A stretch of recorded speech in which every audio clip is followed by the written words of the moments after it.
નમસ્કાર. રાજકોટ મહાનગરપાલિકાની જનરલ બોર્ડની બેઠક મળી, જેમાં વિવિધ વિકાસલક્ષી અને વહીવટી દરખાસ્તો પર ચર્ચા કરી. તમામ દરખાસ્તો બહુમતથી મંજૂર કરવામાં આવી. બેઠક બાદ સ્ટેન્ડિંગ કમિટીના ચેરમેન જયમીન ઠાકરે બોર્ડમાં લેવાયેલા નિર્ણયોને લઈને નિવેદન આપ્યું. વધુ સમાચાર માટે જોડાયેલા રહો. RP Gujarat news, Rajkot. રાજકોટ મહાનગરપાલિકાની માધ્યમિક શાળાના બાળકોને ફાયર અંગે અવેરનેસ માટેની પણ એક યોજના છે. મારું ઘર સેગ્રીગેશન વાળું ઘર અંતર્ગત સઘન જનજાગૃતિ ઝુંબેશ રાજકોટને સ્વચ્છ નવા નાણાકીય વર્ષ 2026-27નું માનનીય મ્યુનિસિપલ કમિશનરે અંદાજપત્ર સ્ટેન્ડિંગ કમિટી સમક્ષ રજૂ કર્યું. સ્ટેન્ડિંગ કમિટીએ આ બજેટને મંજૂરી આપી અને બંધારણની જોગવાઈ મુજબ રાજકોટ મહાનગરપાલિકાના જનરલ બોર્ડની અંદર આજે મારા દ્વારા 2026-27નું અંદાજપત્ર રજૂ કરવામાં આવ્યું છે. 1973થી લઈ અને આજે 2026માં જ્યારે આપણે રાજકોટના શહેરીજનો માટે ભારતીય જનતા પાર્ટીના શાસકોને રાજકોટ શહેરના પ્રજાજનોના આશીર્વાદથી 52 વર્ષથી રાજકોટના નગરજનોના અમે લોકસેવાના કામો કરતા આવ્યા છીએ. માનનીય મ્યુનિસિપલ કમિશનરશ્રીએ 3595 કરોડનું કરબોજા સાથેનું જે બજેટ સ્ટેન્ડિંગ કમિટીમાં મંજૂર કર્યું હતું. સ્ટેન્ડિંગ કમિટીએ કરબોજો ફગાવીને વધુ સેવાકીય યોજનાઓનો ઉમેરો કરીને આજે રાજકોટ મહાનગરપાલિકાના જનરલ બોર્ડની અંદર કુલ 3604.70 કરોડનું નવા નાણાકીય વર્ષ 2026-27નું અંદાજપત્ર સૌ ભારતીય જનતા પાર્ટીના કોર્પોરેટરશ્રીઓની અધ્યક્ષતાની અંદર આજે આ અંદાજપત્ર મંજૂર કરવામાં આવ્યું છે.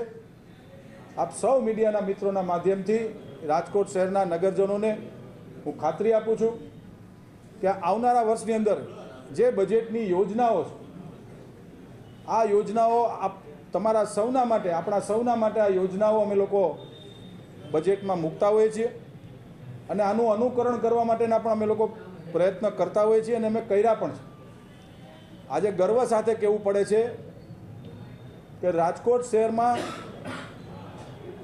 છેલ્લા અઢી વર્ષની અંદર ભારતીય જનતા પાર્ટીની અમારી આ ટર્મના શાસકો દ્વારા 38 અબજ એટલે કે 3800 કરોડના અંદાજિત ખર્ચે છેલ્લા અઢી વર્ષની અંદર ઇન્ફ્રાસ્ટ્રક્ચર ઊભું કરવામાં અમે સફળતા પ્રાપ્ત કરી છે.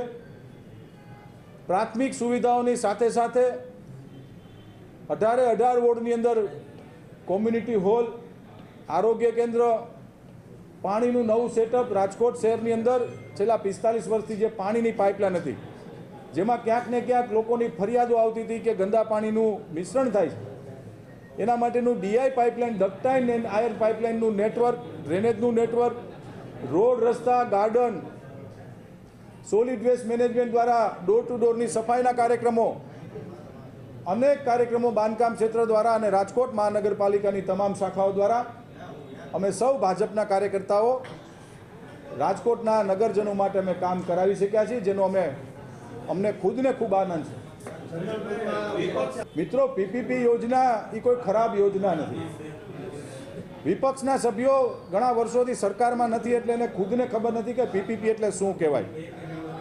પીપીપી યોજનાનો અર્થઘટન જો કરવા જાય તો કોર્પોરેશનને 1 પણ રૂપિયાનું નાણાકીય ભંડોળ રોક્યા વગર એજન્સીના માધ્યમથી લોક સુવિધાઓ ઊભી કરવી, જેનું નામ છે પીપીપી યોજના. અટલ સરોવરની અંદર, સ્માર્ટ સિટીની અંદર જે નમો વન બનાવીએ છીએ, એ પણ પીપીપી યોજના.